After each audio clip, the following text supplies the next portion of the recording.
15e lettre, 29 septembre.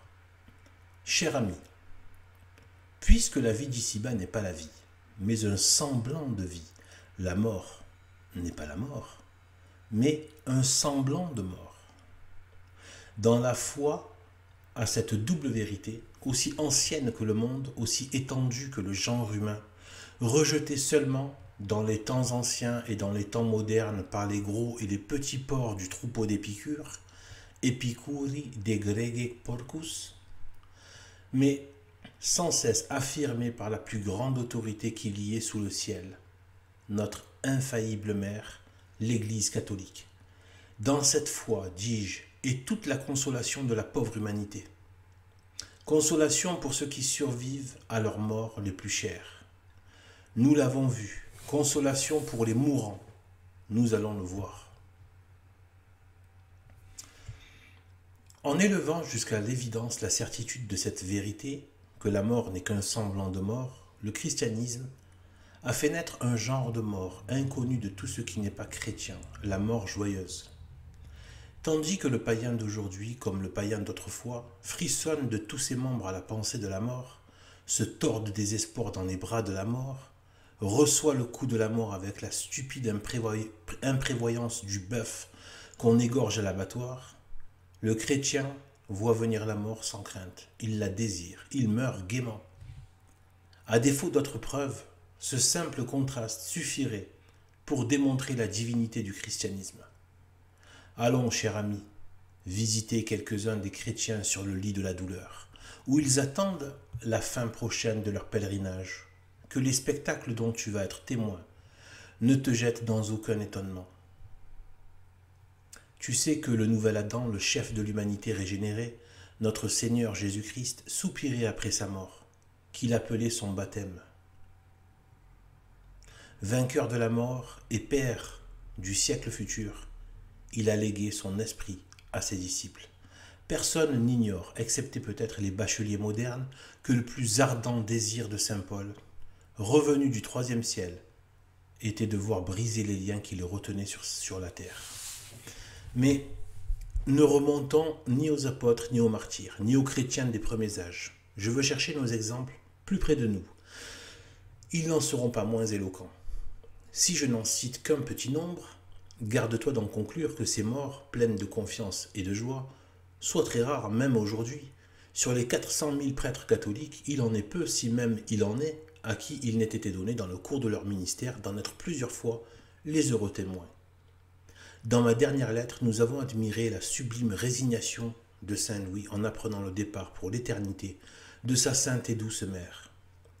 Voyons-le lui-même en présence de la mort.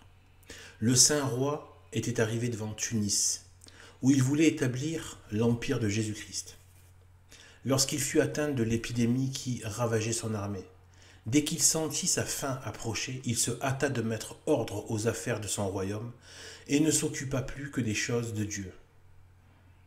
Après avoir reçu les sacrements avec une grande dévotion et une liberté d'esprit si entière qu'il répondait lui-même aux prières de l'Église, il continua, malgré l'affaiblissement de ses forces, à invoquer les saints à qui il avait le plus de confiance, principalement Saint-Denis et Sainte Geneviève.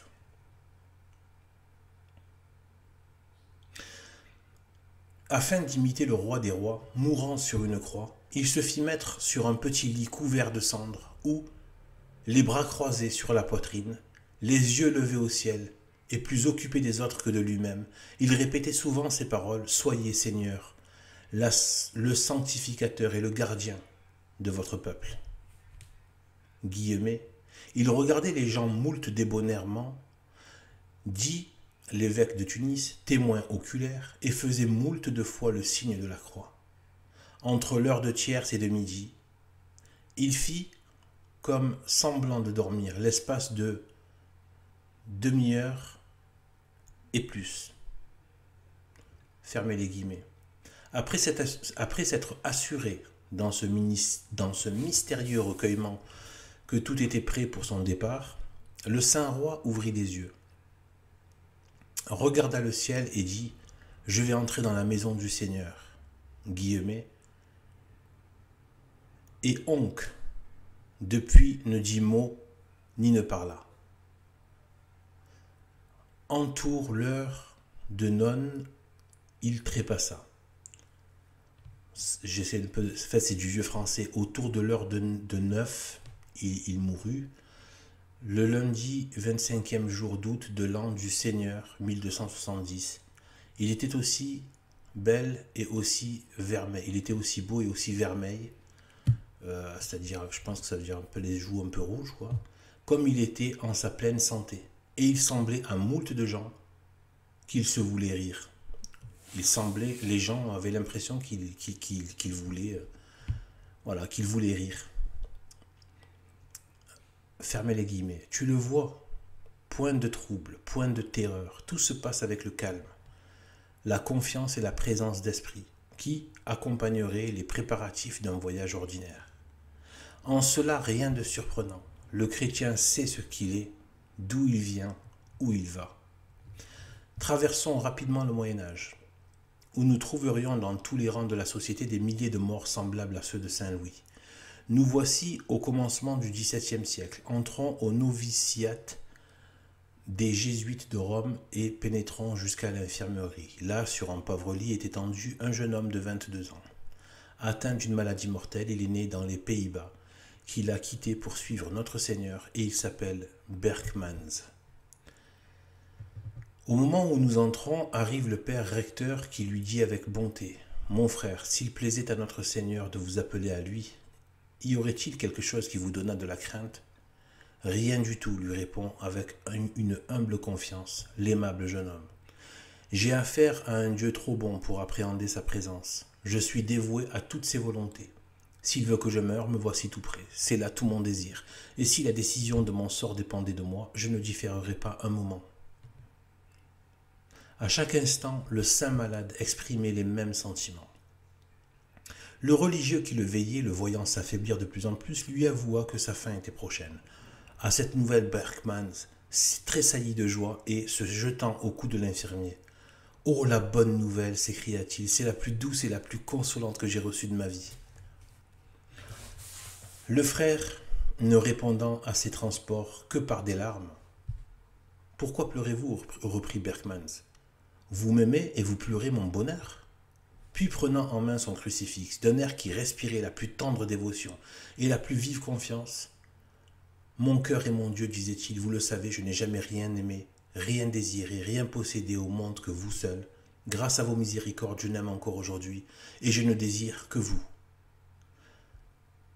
Comme il avançait rapidement vers le terme de son pèlerinage, l'infirmier lui toucha le pouls et lui dit : « Nous nous en allons, mon frère Berkman, nous nous en allons. » À cette annonce, le saint malade prit le crucifix qu'il entrelaça de son chapelet, et joignant à ces deux objets de son amour le livre de ses règles, guillemets, « Voilà, dit-il, ce que j'ai de plus cher au monde, et avec joie, je mourrai volontiers. » Cependant, les médecins se consultaient sur l'emploi de nouveaux remèdes. « Vous prenez trop de peine pour moi, leur dit-il avec sa grâce ordinaire.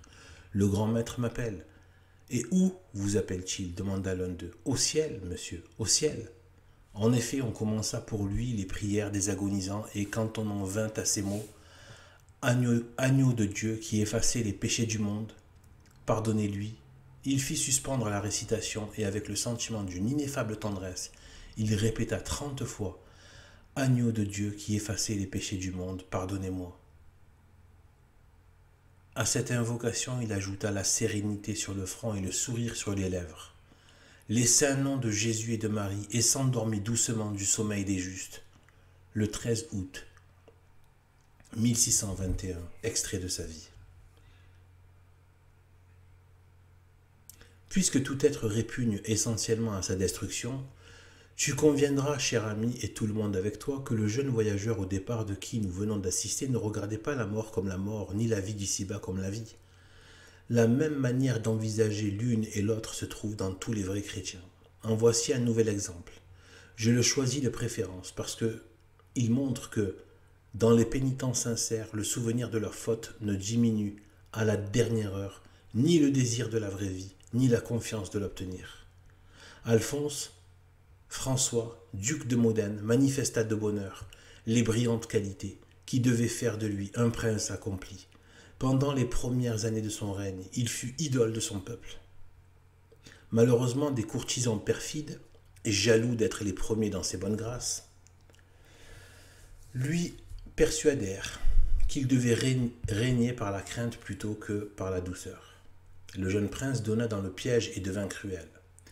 Sa tyrannie lui enleva bientôt l'affection de son peuple et jeta le désespoir dans un grand nombre de familles. Les conseils de sa vertueuse épouse le faisaient bien. Il est vrai, rentré en lui-même, et il avait honte de ses emportements, mais la nature reprenait bientôt le dessus.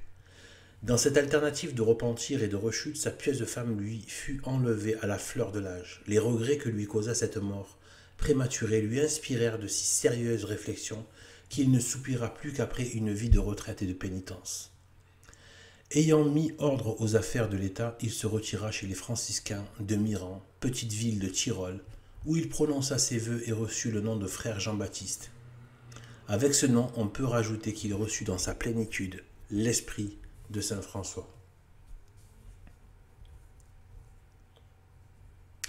Spectacle digne des anges, cet Alphonse, naguère prince souverain et commandant avec tant de fierté, se soumet avec la simplicité d'un enfant à la parole et au moindre signe, non seulement de son supérieur, mais du moindre de ses frères en religion. Cet Alphonse, naguère servi par tant d'officiers, se fait honneur de balayer le couvent, de laver la vaisselle, de rendre aux malades les services les plus pénibles à la nature. Fidèle à s'accuser publiquement tous les jours de ses moindres fautes et non moins fidèle à accomplir avec joie les pénitences qui lui semblaient imposées. Jamais il ne lui échappa un seul mot qui pût rappeler son ancienne dignité. Devenu prêtre, il fut destiné à la prédication par le général de l'ordre.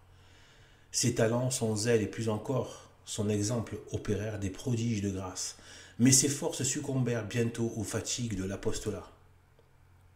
Une fièvre ardente le prit et la maladie se déclara en peu de jours avec des caractères alarmants. Il fit une confession générale et demanda quel jour on célébrerait la fête du bienheureux Félix. La réponse obtenue, il s'écria « Dieu soit loué et son saint nom béni. Ce jour-là sera le terme de mes peines et je dormirai et me reposerai dans le Seigneur. » Jusque-là, les médecins avaient conservé quelque espoir. Mais une crise inattendue le fit évanouir. Instruit de son état, l'admirable mourant pria le père gardien de réunir la communauté dans sa cellule. Recueillant alors le peu de force qui lui restait, il a dit à ses frères « Je vous ai fait appeler pour vous faire part de la bonne nouvelle qu'on vient de me donner. On m'a annoncé, je le savais déjà, que mon départ approche. Et j'espère aller bientôt dans la maison du Seigneur pour y jouir du dernier effet de ses miséricordes. La joie que j'en ai est si grande que je ne puis la retenir dans mon cœur. Et je me sens si puissamment obligé envers mon Dieu que je vous prie de m'aider à lui rendre mes actions de grâce. Récitons donc le cantique de la Sainte Vierge. » Il commença avec une ferveur céleste le Magnificat, que les religieux continuèrent, puis le cantique de Zacharie, reprenant la parole. Le saint moribond exhorta ses frères à la persévérance, puis il ajouta « Je meurs et je meurs content.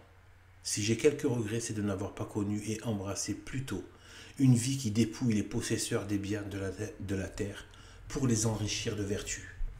Oh, que cette pauvreté est riche qui mérite le royaume des cieux. La possession de Dieu lui-même, elle est tout mon trésor, et je déclare que je n'ai jamais cru que ce dont j'ai l'usage fut en ma disposition. Et je déclare que je n'ai jamais cru que ce dont j'ai l'usage. Il y a une faute de frappe, désolé. Et je n'ai jamais cru que ce dont j'ai l'usage en ma disposition. C'est pourquoi, Père gardien, je vous supplie, dépouillez-moi de cet habit que je porte. Accordez-moi par charité l'habit le plus mauvais qui soit dans le couvent pour couvrir ce misérable corps. Le Père gardien céda à ses instances. Il baisa la vieille robe de bure qu'on lui avait apportée, comme on voulait la découdre afin de lui épargner la peine de s'en couvrir. Il s'y opposa en disant qu'il ne fallait rien gâter pour le soulagement de son corps.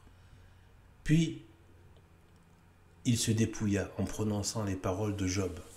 « Je suis sorti nu du sein de ma mère et j'y rentrerai nu. Il est juste que j'imite mon Père Saint François et Jésus-Christ, notre souverain maître. » Il reçut les derniers sacrements avec une piété et une joie qui ravit d'admiration tous les saints. Après avoir demandé pardon à tous ses frères, il fit approcher le prince Philibert, son fils, accouru au bruit de sa maladie. Il le bénit avec une tendresse qui prouve que la grâce ne détruit pas la nature, mais la perfectionne, et le chargea de porter cette bénédiction à ses autres enfants. L'heureux voyageur, ayant fait toutes ses dispositions pour quitter la vallée des larmes, tourna toutes ses pensées vers la patrie, où il allait entrer. Les yeux fixés sur celle qui en est la douce reine, il lui dit : « Marie, Mère de grâce, Mère de miséricorde, protégez-moi contre l'ennemi et recevez-moi à l'heure de la mort. » Comme il finissait cette invocation filiale, il s'endormit doucement et alla se réveiller dans l'éternité bienheureuse. Ce fut au couvent de Castelnovo, le 24 mai 1664. Vie des justes, etc. par l'abbé Caron. Qu'en penses-tu, cher ami? Est-ce là mourir, dans le sens désolant que le monde attache à ce mot? Une pareille mort n'est-elle pas pleine de vie et de vie immortelle? N'ai-je pas eu raison de te dire que pour le chrétien, la mort n'est qu'un semblant de mort et le passage à la vraie vie? Puisse-t-elle être la nôtre? Tout à toi.